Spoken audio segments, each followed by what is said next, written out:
wabarakatuh. Selamat pagi anak-anak. Sekarang kita memulai pelajaran PAI. Pada minggu ini kita memasuki pelajaran tentang hari kiamat. Sebelum kita belajar, marilah kita berdoa dulu kepada Allah Subhanahu wa Ta'ala agar apa yang kita pelajari hari ini bisa bermanfaat untuk kita semuanya. Bismillahirrahmanirrahim. Rabbi zidni ilma warzuqni fahma. Amin. Baik, sekarang Ibu akan memulai pelajaran kita pada pagi hari ini. Di sini tentang hari kiamat. Hari kiamat itu memiliki tanda-tanda karena hari kiamat terbagi menjadi dua. Yang pertama, kiamat sugro dan kiamat kubro. Apa itu kiamat sugro? Kiamat sugro adalah kiamat kecil, sedangkan kiamat kubro adalah kiamat besar. Adapun dari dua kiamat ini memiliki ciri-ciri dan tanda-tanda masing-masing. Yang pertama, kiamat sugro atau kiamat kecil. Kiamat sugro, ciri-cirinya yang pertama adalah minimnya atau semakin kecilnya agama Islam dan agama-agama yang lain. Yang kedua, banyaknya bencana-bencana alam dimanapun kita berada. Yang ketiga, semakin banyaknya orang yang berzina. Yang keempat, semakin merajalela minuman keras. Kemudian selanjutnya, semakin banyak jumlah perempuan daripada laki-laki. Itu adalah tanda-tanda dari kiamat sugro atau kiamat kecil. Sekarang Ibu akan menjelaskan tentang tanda-tanda kiamat besar atau disebut dengan kiamat kubro. Yang pertama, matahari terbit dari sebelah barat. Yang kedua, munculnya binatang ajaib yang bisa berbicara. Yang ketiga, rusaknya Ka'bah. Yang keempat, seluruh manusia menjadi kufur. Dan yang terakhir, berkuasanya bangsa Ya'juj dan Ma'juj. Itulah tanda-tanda dari kiamat kubro. Baik anak-anak, dan sekarang kita belajar tentang peristiwa yang berhubungan dengan hari akhir. Di sini peristiwa yang berhubungan dengan hari akhir ada 8. Yang pertama, Yaumul Barzah atau alam kubur, yaitu waktu antara sesudah meninggalnya seseorang sampai menunggu datangnya hari kiamat.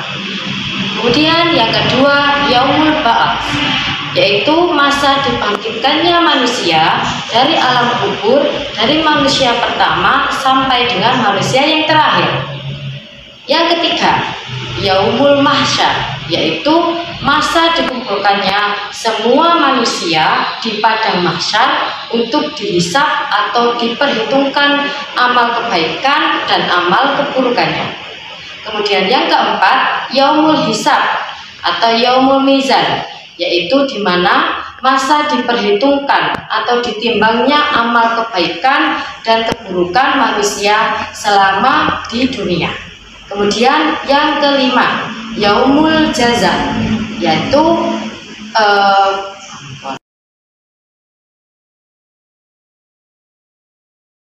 yang kelima, Yaumul Jaza, yaitu di mana Allah memberikan jaza atau memberikan keputusan kepada manusia sesuai dengan kebaikan dan keburukannya.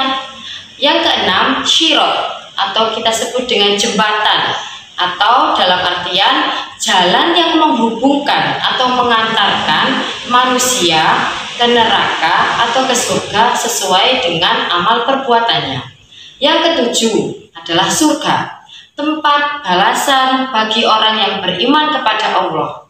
Dan yang terakhir adalah neraka, yaitu tempat balasan bagi orang yang ingkar kepada Allah Subhanahu wa Ta'ala.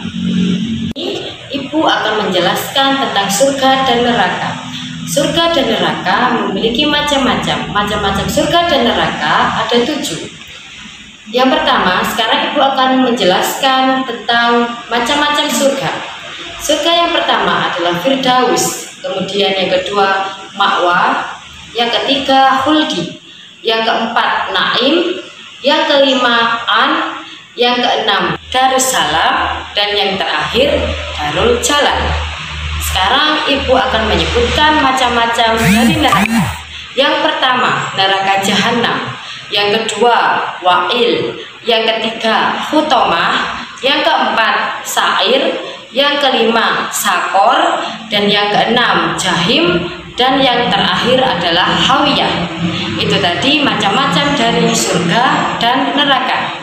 Baik anak-anak, Ibu sudah menjelaskan semua pengertian tentang hari kiamat dan peristiwa-peristiwanya dan tanda-tanda hari kiamat kecil dan besar dan juga macam-macam dari surga dan neraka. Kita akhiri pelajaran pada pagi hari ini dengan membaca hamdalah. Alhamdulillahirabbil alamin. Syukran. Wassalamualaikum warahmatullahi wabarakatuh. Dan sekarang anak-anak mulai memasuki soal-soal latihan. Nomor 1. Tidak ada yang mengetahui datangnya hari akhir kecuali ... Nomor 2. Hari akhir disebut juga dengan Yaumul Hisab, yang artinya ... Nomor 3. Para ulama membagi hari kiamah menjadi 2, yaitu ... dan ... Nomor 4. Percaya dengan datangnya hari akhir termasuk rukun ...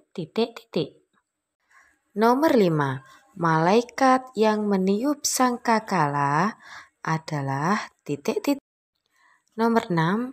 Arti dari Yaumul Ba'ats adalah hari ... Nomor 7. Merajalelanya fitnah di tengah masyarakat termasuk tanda-tanda kiamat ... Nomor 8. Munculnya binatang ajaib yang bisa berbicara termasuk tanda-tanda kiamat ... Tiupan terompet malaikat Israfil yang ketiga akan membangkitkan semua manusia dari ...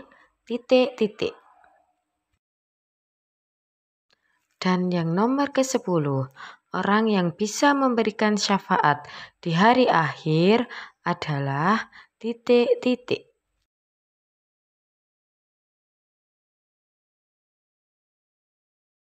Dan untuk soal yang terakhir, anak-anak, supaya menyebutkan kejadian-kejadian yang ada pada gambar di atas, kemudian menyebutkan termasuk dari tanda-tanda kiamat apa.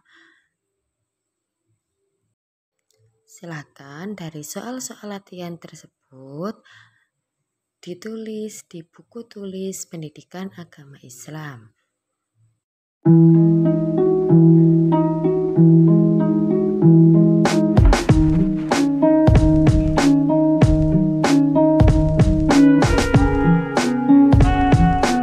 Not very good with people. If you don't start a conversation, you won't have one.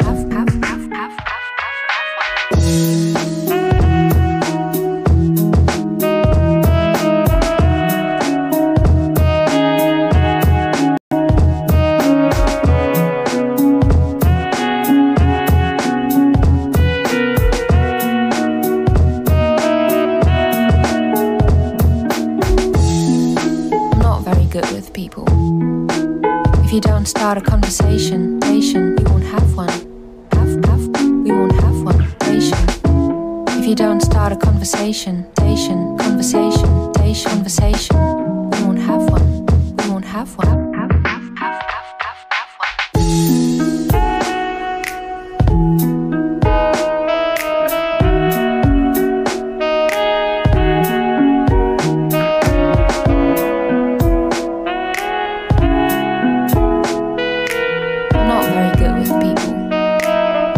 Start a conversation, you won't have one. I'm not very good with people. If you don't start a conversation, you won't have one. We won't have one. If you don't start a conversation. Ini adalah contoh gambaran dari surga dan neraka. Surga, bagaimana kemarin anak-anak yang sudah Ibu jelaskan, surga adalah tempat buat orang-orang yang beriman dan selalu menjalankan perintah Allah. Di sana tempat yang sangat-sangat indah yang tidak pernah kita temukan di dunia. Dan sedangkan neraka adalah tempat untuk orang-orang yang tidak pernah menjalankan atau tidak mau menjalankan perintah Allah. Di sana begitu banyak orang yang diazab oleh Allah dengan berbagai macam sesuai dengan amal perbuatannya,